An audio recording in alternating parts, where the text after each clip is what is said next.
메시아는 평화의 왕이지 이렇게 전쟁하는 것이 아니다. 그래서 나귀가 메시아를 상징하는, 야곱은 마지막 때를 지금 언급하면서 마지막 때가 언제다 한 것을 알려고 했지만은, 얘기하려고 했지만은 하나님이 그것을 막으셔서 단지 믿음과 성실로 그때까지 말씀과 계명을 성실하게 지키도록만 성질급해 가지고 하는 것은 절대 큰 지도자가 못 된다.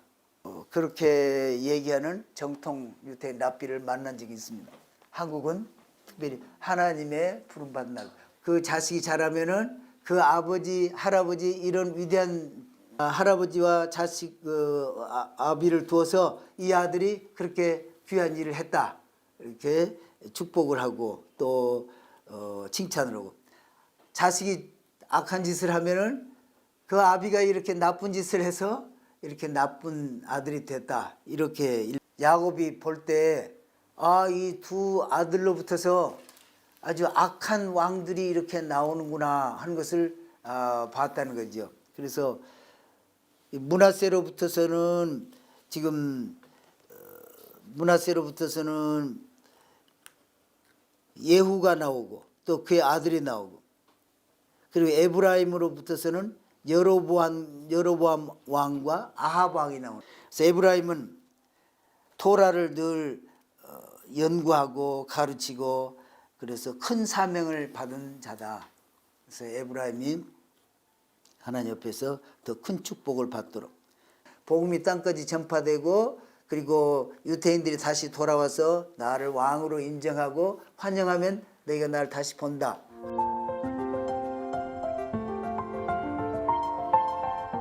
창세기 마지막 부분을 오늘 하게 되는데, 명칭은 첫 번 나오는 단어 바예치 이런 단어로, 영어로는 그가 살았다, he lived, 그런 단어입니다. 근데 이 바예치 이 단어가 나오면은 그 살았지만은 금방 죽을 것을 나타내는 그런 단어라고도 합니다. 창세기 47장 28절에서 50장 26절까지 말씀이고요. 그래서 창세기 끝까지. 그 다음에는 열왕기상 2장 1절에서 12절 말씀, 그리고 베드로전서 1장 3절에서 9절 말씀입니다. 이 말씀들을 꼭 읽으시고 하나님 주신 은혜를 누리시길 바랍니다. 147년을 살았더라.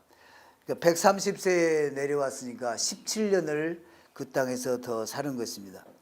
여기에 그가 살았다, 안 죽었으면 사는 것이 무슨 살았다는 말을 거기 쓸까? 근데 야곱이 그동안에 이제 지내온 것을 보면은 다 조상들처럼 이렇게 유목민으로서 또 한 곳에 정착하지 않고 계속해서 좀 우거한다 하는 그런 표현을 썼어요. 그러니까 영어로 sojourning, sojourned, sojourner, 이렇게 우거하면서 이동하면서 이렇게 살았는데, 여기서는 마지막 17년을 애굽에 와서 이제 어떻게 보면 평안하게 그리고 큰 어려움 없이 이렇게 살았다는 것을 얘기하는 그런 의미입니다.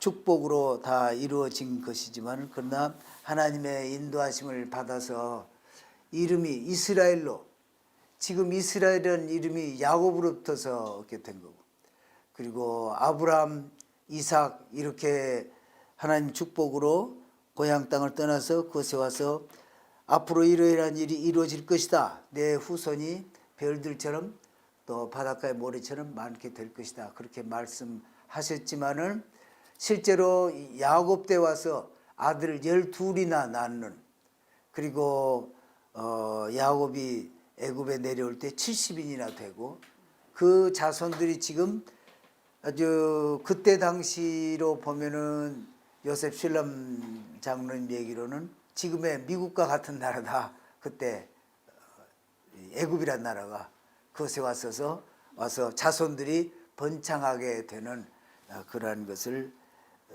지금 맞이하는 그런 야곱의 삶입니다. 할아버지 아브라함과 이삭이 묻혀 있는, 그리고 사라와 리브가가 묻혀 있는 그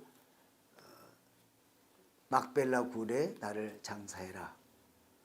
부족함이 없는 그런 상황에서 굳이 그 막벨라 굴 거기에다가 묻어달라. 이렇게 할 필요가 무엇이 있겠는가. 그렇지만은 하나님이 그 땅에 너와 내 자손이 거할 곳은 그곳이다.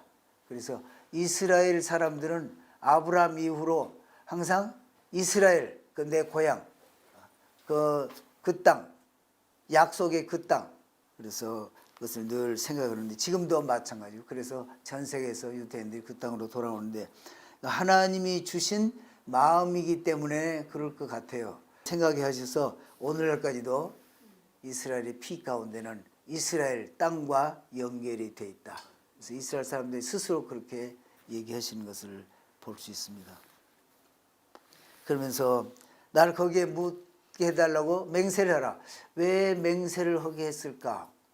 그 바로 생각이 뭐라고 그랬어요? 아니 여기 그러니까 가나안 땅보다 못하다는 말이냐? 아주 속으로 괘씸하게 생각할 거 아니에요. 그런데 아버지는 고향에 묻히기를 원하고 나로 하여금 맹세를 하게 했다. 그래서 내가 할 수 없이 맹세를 한 것이 있어서 할 수 없이 가야겠습니다. 그러니까 그렇게 맹세를 했다면은 그렇게 해라. 그럼 아버지가 나로 맹세하게 했기 때문에 하나님 앞에서 맹세를 해서 할 수 없이 이걸 좀 해야겠습니다. 그러니까 바로도 그럼 그 맹세대로 해라. 그렇게 그러니까 야곱은 그걸 다 아는 거지요. 그런 일이 일어날 것을. 그래서 맹세를 했다는 것입니다. 내가 조상들과 함께 눕거든. 그래서 이제 랍비들은 이제 그렇게 생각하는 거예요. 야곱이 생각을 해보니까 어느 날인가는 이 땅에 이가 많아가지고 모세가 와서 이 재앙을 내리잖아요. 이가 많아가지고 그러면은 내 시체 밑에도 막 이가 득실거리고 그럴 텐데 이거 여기 있으면 안 되겠다. 그런 생각을 했을 것이다. 그런 거 한 가지고. 그 다음에 또 우리가 다 언젠가는 부활하게 될 텐데 이스라엘에 가 있어야 부활이 될 텐데 여기 애굽에서 있다가 저기 가나안 땅까지 굴러가려면 이거 얼마나 어려운가. 그래서 아예 꼭 거기 가서 있어야겠다. 이제 그런 얘기. 그리고 만약에 야곱이 거기에 장사되고 그렇게 되면은 애굽 사람들이 그것을 아주 신당으로 여겨가지고 야곱을 모신 신당이라고 해가지고 와서 경배드리는 그러한 장소로 변할 것이다. 그래서 여기다가 그대로 두면 안 된다. 야곱의 위대함을 알고 그래서 그 랍비들의 생각에는 그런 몇 가지 이제 예를 들면서 그래서 여기 하지 말고 가나안 땅에 묻어라. 그런데 실제로 가나안 땅으로 그렇게 한 것은 하나님께서 감동을 주셔서 조상들이 해온 그대로 하겠다는 거고 앞으로 후손들도 그 땅을 삼아야 돼. 너희가 어디로 앞으로 이제 흩어질 텐데 어디로 가 있든지 간에 결국 그 땅을 사모하고 돌아와서 그 땅에 묻히도록 그것을 마음에 늘 사모하고 그렇게 하라 하는 그 의미가 들어있다고 합니다. 31절에 보면 이스라엘이 침상머리에서 경배하니라. 그런데 침상에서 일어나가지고 경배했다 그렇게 표현하는데 실제로는 야곱이 요셉 앞에 이렇게 엎드렸다 이렇게 그런 뜻이라고도 총리니까 그래서 경배했다고 그러는데 실제로 요셉 앞에 이렇게 엎드렸다는 거죠. 애굽의 총리 앞에 내가 맹세하는 것을 총리로서 확실하게 그렇게 하라 그런 의미로 이렇게 했다는 것입니다. 48장. 그러니까 참 야곱은 참으로 위대하신 분이죠. 마지막 순간에도 이스라엘 백성들이 흩어질 것도 알고 고통을 받을 것도 알고 이렇게 하지만은 결국 자기를 보고서 다 그 땅을 사모하고 하나님이 약속하신 그것을 이루는데 끝까지 최선을 다하시는 모습을 이렇게 볼 수 있습니다. 요셉이 두 아들 므낫세와 에브라임을 데리고 아버지 앞에 가서 이제 병문안도 드리고 또 축복을 해 주시도록 그렇게 데리고 갑니다. 그런데 하나님이 전에 보여주시기를 더 많은 백성들이 온다. 그래서 야곱이 와서 보니까 요셉이 두 아들 낳은 것을 보고 이 두 아들이구나. 그래서 이 두 아들은 바로 나의 아들이구나. 자기 아들로 이렇게 뭐라고 입적을 시킨다고 그럴까. 그러한 일을 여기서 행하는 것입니다.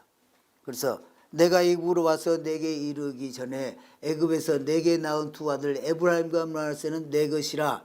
만약에 12지파의 어떤 경우에 그 땅을 분배한다거나 할 때 레위 지파를 빼면은 에브라임과 므낫세가 둘이 들어가서 요셉이란 이름을 빼고 12지파가 되고, 또 유다 레위 지파가 들어가면서 12지파 할 때는 므낫세와 에브라임을 빼고 요셉 이름을 넣으면서 12지파를 하고, 그래서 놀라운 축복을 누린 거죠. 그래서 요셉에게는 너는 두 아들이지만은 두 아들이 한 지파씩 담당하는 그러한 아들이 되었다. 이것을 이스라엘의 대대에서 그렇게 기억하기를 바란다. 그렇게 축복을 하는 거예요. 그래서 그 후로 이스라엘은 므낫세와 에브라임을 두 지파로 이렇게 하는데, 대대로 계속해서 너는 그런 아버지다. 그래서 이스라엘 사람들이 너를 두 아들을 두 지파로 참여한 그런 아버지로 기억되게 되기를 바란다. 이런 축복을 요셉에게는 거기다 한 것을 보았습니다.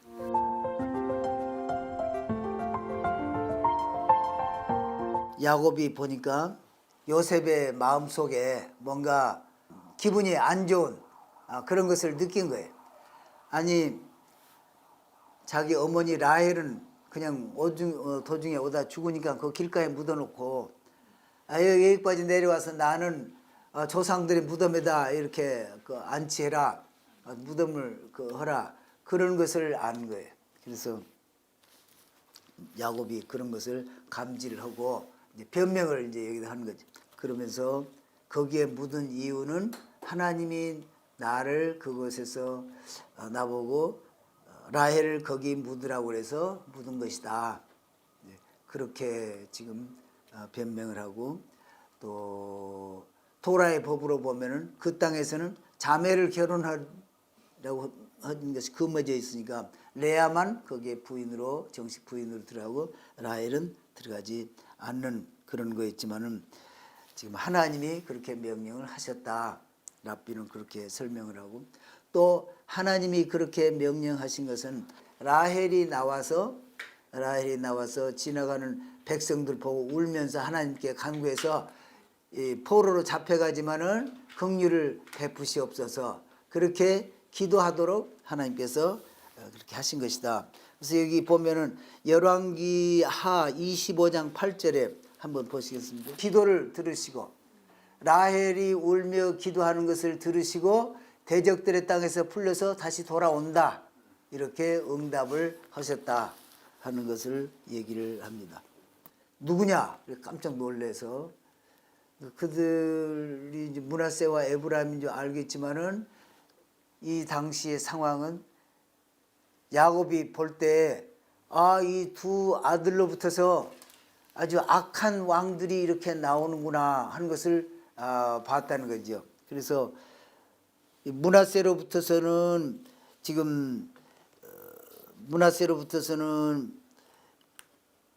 예후가 나오고 또 그의 아들이 나오고, 그리고 에브라임으로부터서는 여로보암 왕과 아합 왕이 나오는 거예요. 악한 왕들이 나오는 것을 보고 깜짝 놀래가지고 이들이 누구냐 이렇게 물었다는 거지요. 요셉이 아비에게 이르되 이는 하나님이 여기서 내게 주신 아들이니이다. 아비가 가로되 그들을 이끌어 내 앞으로 나오라. 내가 그들에게 축복하리라. 그래서 축복을 하는데 성경적으로 랍비도 이렇게 판단을 했지. 오른쪽 손으로 축복을 하는 것이 더 뛰어난 그런 것을 의미를 한다. 그래서 오른손으로, 그리고 손을 얹고, 머리에 손을 얹고 축복을 하는데 오른손을 얹고 하는 것이 더 큰 축복을 의미를 한다.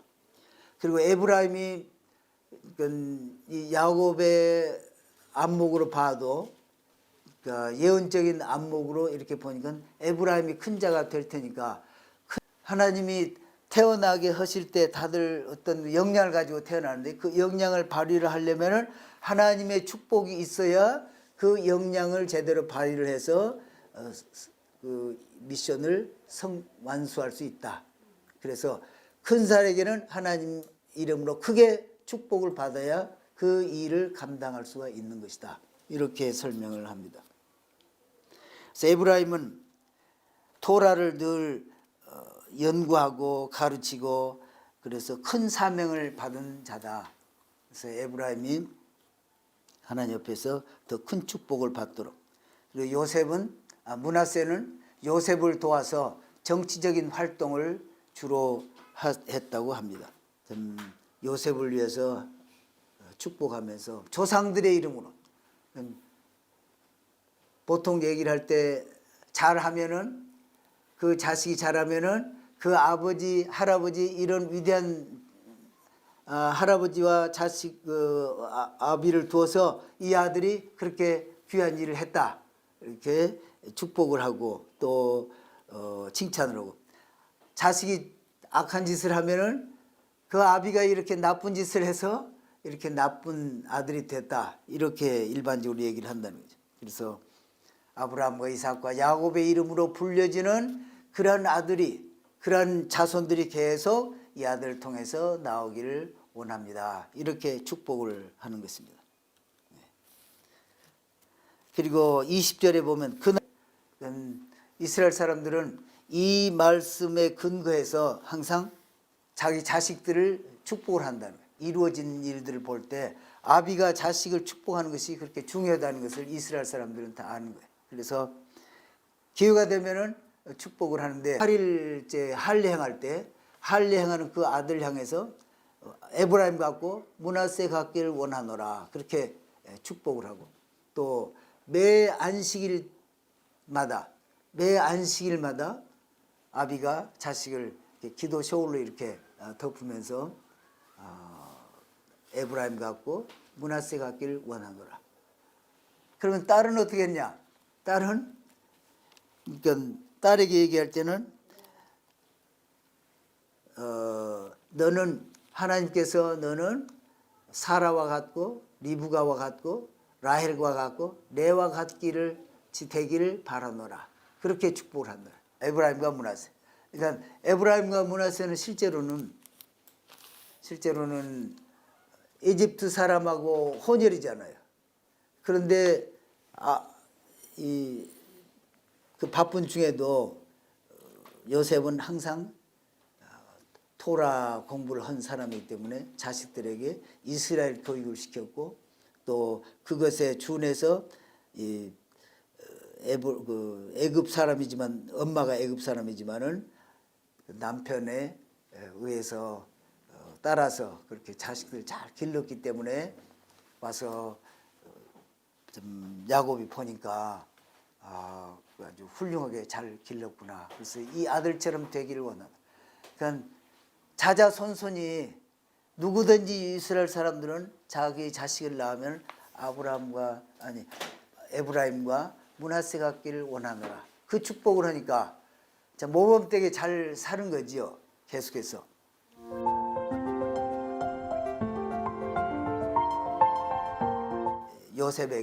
요셉 후손에게 세겜 땅을 더 주는. 그리고 여기 보면은 내 칼과 활로 아모리 족속의 땅에서 이것을 차지했다. 그렇게 얘기를 했지만 여기서 칼과 칼은 예리한 지혜 그리고 활은 기도. 여기에도 나온 것처럼 야곱은 하나님 앞에서 지혜롭게 그리고 기도하면서 모든 일을 이루어서 얻은 그 몫을 너에게 이렇게 남겨준다. 유산으로 남겨준다. 선물을 주는데 앞으로 한 200년이 넘어서야 받게 될 그 선물을 지금 주는 거예요. 그 선물이라고 볼 수도 없잖아요. 실제로 지금 본다면은.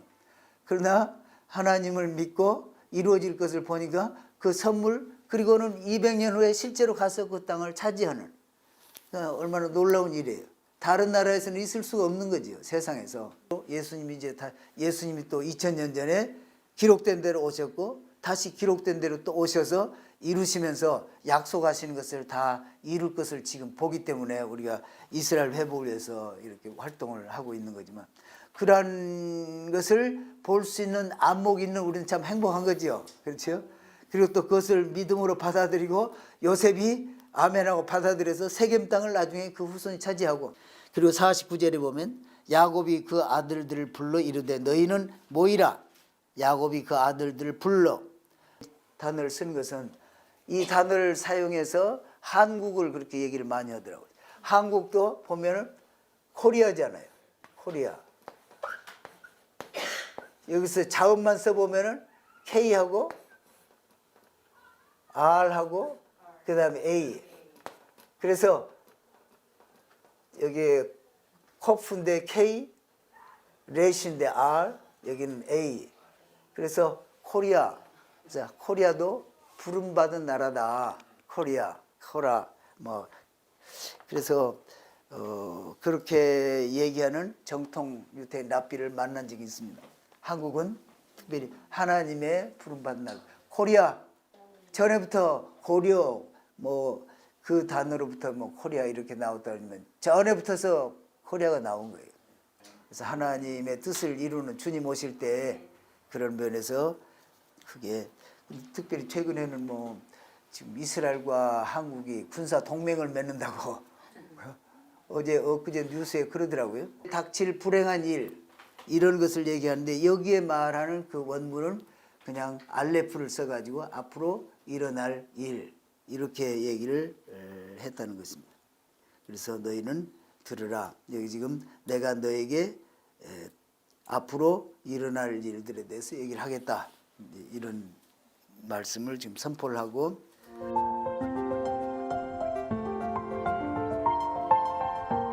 그러면서 들으라 그러면서 루벤을 얘기를 하면서, 루벤이 좀 너무 성질이 급해가지고 자기 어머니의 명예를 지킨다는 의미에서 그렇게 했지만은 그건 큰 실수를 저질러서 너가 잘못해서 장자 직분도 요셉에게 넘어가고, 또 되게 큰아들이 하나님 앞에서 제사를 지내는 그런 역할을 할 텐데 그것은 레위에게로 넘어가고, 또 왕으로서 앞으로 다스리는 그러한 위치에 서게 될 텐데 그것은 유다에게 넘어가는.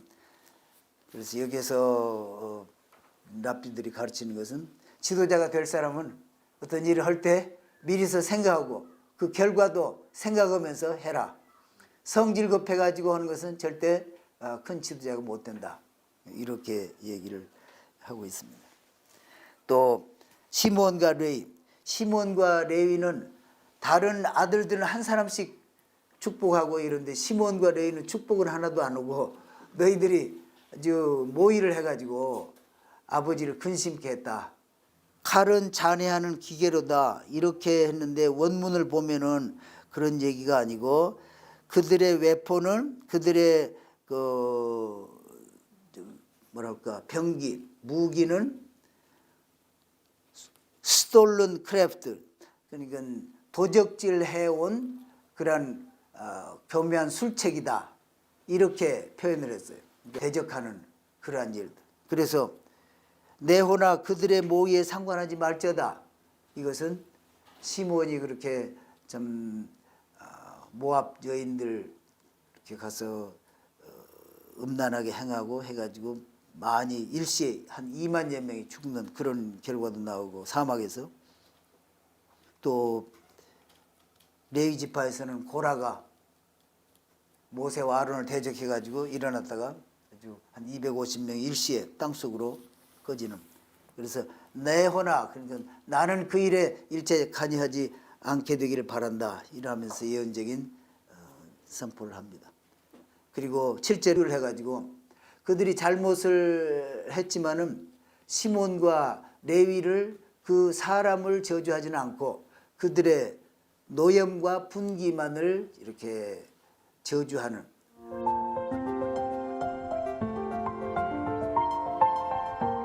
노염은 뭐고 분기가 뭐냐, 또 그것도 세분화해 설명하는데, 노염은 막 확 일어나가지고 액션으로 막 가서 어떤 폭력을 행하게 하는 거고, 그 다음에 분기는 그 일이 끝나서도 그 속에 머물고 있는 그러한 그 상태, 이것을 분기라고 한다. 그렇게 설명을 하고 있습니다. 그래서 노염과 분기를 저주하는 것을 볼 수 있고, 이제 8절은 이제 유다를 하는데, 유다야, 그러니까 또 10절에 보면은 이 10절이 메시아가 올 것을 보여주는 가장 기본적인, 근원적인, 원시적인 그러한 구절이다. 메시아가 앞으로 오신다 하는 그 구절로 이렇게 표시를 합니다. 나라에서 메시아가 오면은 모든 나라에서 선물을 가지고 와서 좀 드리게 된다 하는 그런 표현으로 실로 이런 의미고, 그래서 메시아가 올 것을 가장 기본적으로 또 표시하는 구절로서 이 구절을 표시를 하고 있습니다. 그에게 모든 백성이 복종하리로다.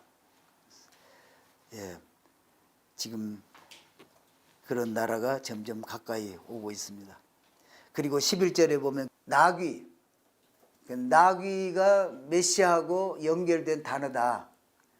말을 타고 왜 오시지 않고 나귀를 하느냐. 말은 전쟁할 때 이렇게 타고 오는 건데, 메시아는 평화의 왕이지 이렇게 전쟁하는 것이 아니다. 그래서 나귀가 메시아를 상징하는, 그리고 포도나무의 매며, 그래서 포도나무, 그리고 포도나무는 사람들이 포도나무를 가꾸고 포도주를 마시고 농사를 짓고, 그래서 평화적으로 앞으로 평화로운 그런 시대가 이 메시아가 오시면 된다 하는 것을 의미하고, 계시록에 예수님 마지막으로 오셔서 심판하실 때 그 옷이 포도주에 담은 것처럼 그렇게 한다는 것을 의미한 것으로도 우리가 볼 수가 있겠습니다. 그래서 예수님은 왕이시고 처음 오셔서는 나귀를 타고 예루살렘에 입성하시지만은 마지막에 오실 때는 공중에서 좀 내려오시면서 그 옷이 포도주에 빨며 복장을 포도즙에 빤 것처럼 붉은 것이 예언적으로, 그래 실제로는 마지막 때를 지금 이 야곱이 자식들에게 축복하고 예언하는 그것은 자식들을 통해서 이루어 나갈 그런 것들을 예언을 하지만은 마지막 때까지. 그러나 이제 랍비의 그 표현을 보면은 야곱이 마지막 때에 대해서 언급을 하려고 하는데 딱 막혔다는 거예요. 더 이상 안 보이고 그 하나님의 그 뭐라 할까, 천사라고 할까, 그냥 딱 떠나버렸다는 거예요. 그래서 야곱은 마지막 때를 지금 언급하면서 마지막 때가 언제다 한 것을 알려고 했지만은, 얘기하려고 했지만은 하나님이 그것을 막으셔서 단지 믿음과 성실로 그때까지 말씀과 계명을 성실하게 지키도록만 거기서 의미를 하고 말씀하시고, 마지막 때가 언제다 그 시간은 가르치지 않았다. 이렇게 랍비들도 해석을 해요. 예수님 오셨어도 그때는 아무도 모른다. 그리고 속히 온다. 이렇게 말씀하시고, 너희는 좀 최선을 다해서 경건한 삶을 살아라. 이렇게 얘기를 하시는데, 스불론이 나오고 14절에는 이사갈이 나오고, 이사갈이 형이고 스불론이 동생인데 산헤드린에 200명이나 배출하는 이사갈 부족에서 그렇게 뛰어난 학자 집안이 되고, 어려운 것을 해석하고 설명하고, 그래서 모두가 다 권위 있게 받아들이는 그러한 일들을 이사갈이 단행하고, 단은 이스라엘의 한 지파같이 그 백성을 심판하리로다. 단은 그 길의 뱀이요 첩경의 독사로다. 여기에는 그 후손 삼손, 그러니까 삼손을 매복했다가 블레셋 사람을 공격하고, 나중에는 여호와의 나는 주의 구원을 기다리나이다. 마지막으로 그 신전에 들어가서 기둥을 잡고 하나님 앞에 기도하면서 그때 죽인 숫자가 살아서 죽인 숫자보다 더 많다고 그러잖아요. 갓은 군대의 박격을 받으나 도리어 그 뒤를 추격하리로다. 갓 지파는 완전히 아주 용맹스러운 군대, 갓 지파. 그리고 아셀은 식물을 거기에는 뭐 나오지 않는 것이 없을 정도로 많이 나는데 나중에 모세가 또 축복하는 거기도 나오지만은 이렇게 왕의 진수를 공개하는 그런 일을 아셀 지파가 땅을 받아가지고 그렇게 하는 거고. 납달리 곡식을 빨리 참 거둘 수 있는 그런 축복을 주셔서 하나님께 아름다운 찬양을 올려드리고, 그리고 또 시세라 전투에서도 공적을 세워가지고 하나님 앞에서 감사의 찬양을 올려드리고 용맹한 그것을 찬양을 또 하고, 또 야곱을 장례장에 지금 기다리고 있는데 애굽에 가서 빨리 가서 디드를 증서를 가지고 와서 보여줘서 그것을 물리치고 야곱을 제대로 매장할 수 있어서 그러한 것을 찬양하는 그러한 것을 그래서 여기에 beautiful 참 아름다운 소리다, 그것이 그 세 가지를 들어서 얘기를 하고 있습니다. 그 다음 베냐민 27절에 베냐민은 물어뜯는 일이라 아침에는 빼앗은 것을 먹고 저녁에는 움킨 것을 나누리로다. 그래서 베냐민은 사사기 19장 20절에 보면은 빼앗은 것을 먹고, 또 그때 보면은 사울왕이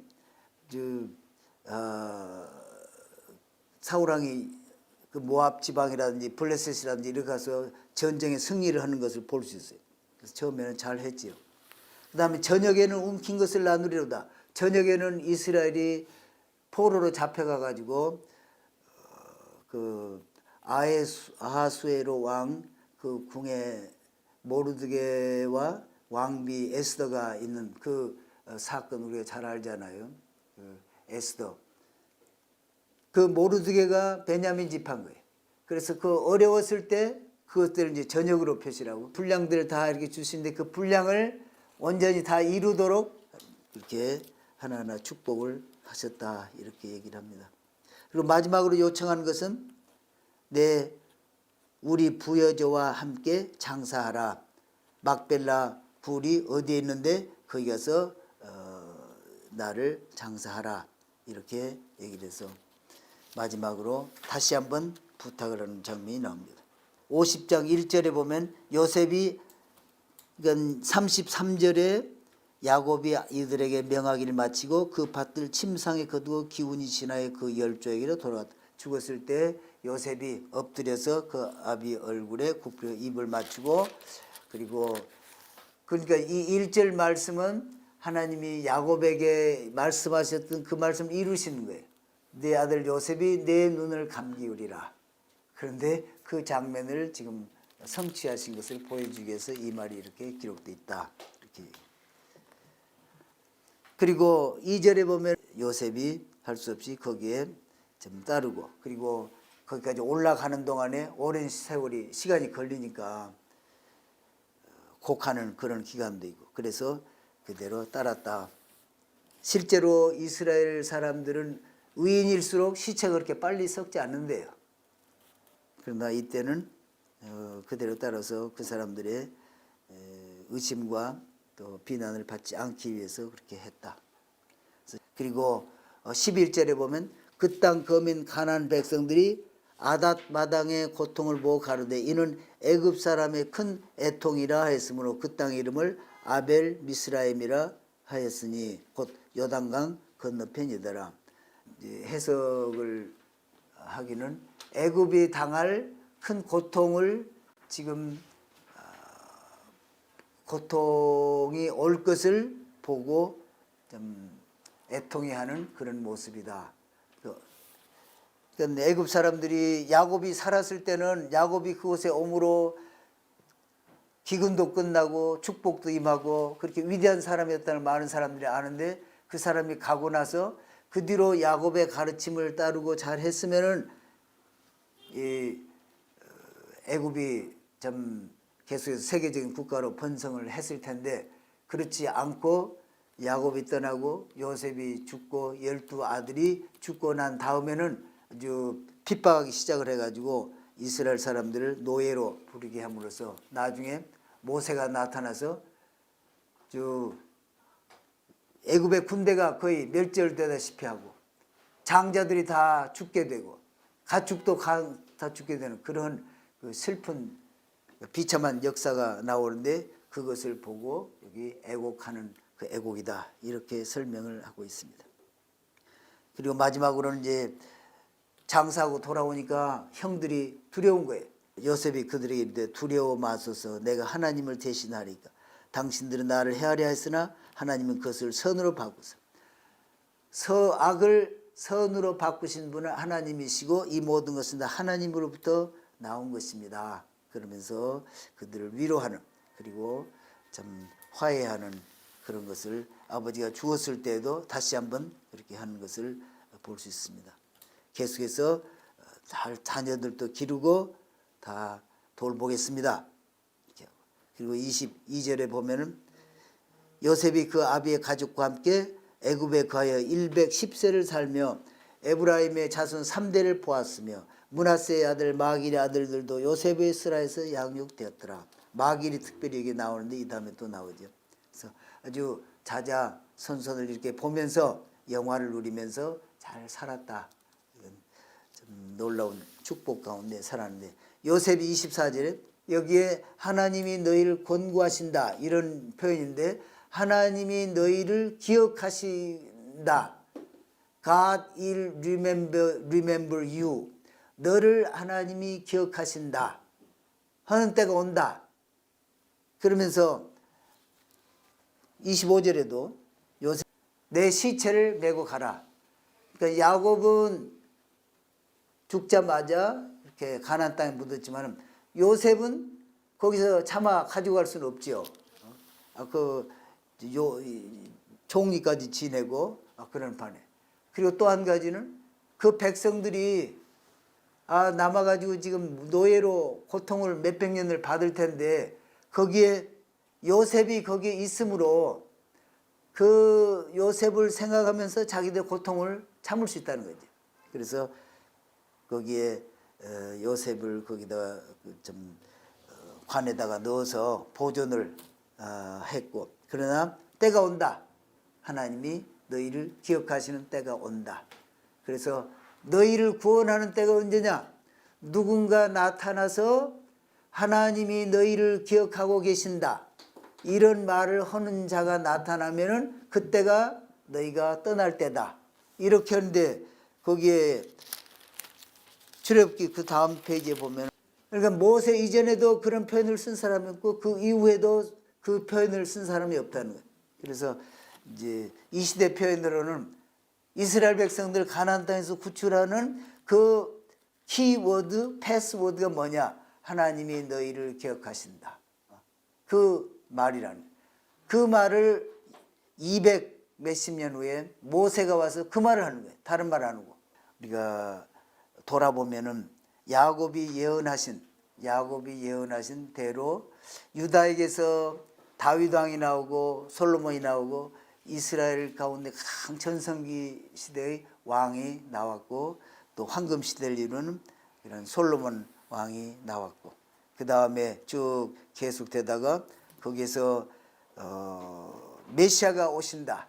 근데 유대인들은 지금 그것을 아직도 메시아를 기다리고 계시지만은 그러나 메시아가 실제로 오셔서 그 땅에서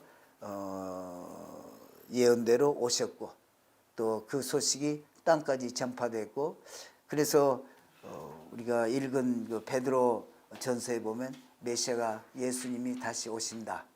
곧 다시 오신다. 그런 말씀으로 우리가 다 부활하게 된다. 예수님처럼. 그래서 우리가 그 부활의 소망을 가지고 또 이스라엘이 다시 회복이 되고 전 세계에서 돌아오고 복음이 땅까지 전파되고 그래서 메시아이신 예수님께서 복음이 땅까지 전파되고 그리고 유대인들이 다시 돌아와서 나를 왕으로 인정하고 환영하면 너희가 나를 다시 본다 하는 그 시대가 지금 실제로 구체적으로 지금 이루어지고 있는 이런 것을 보면서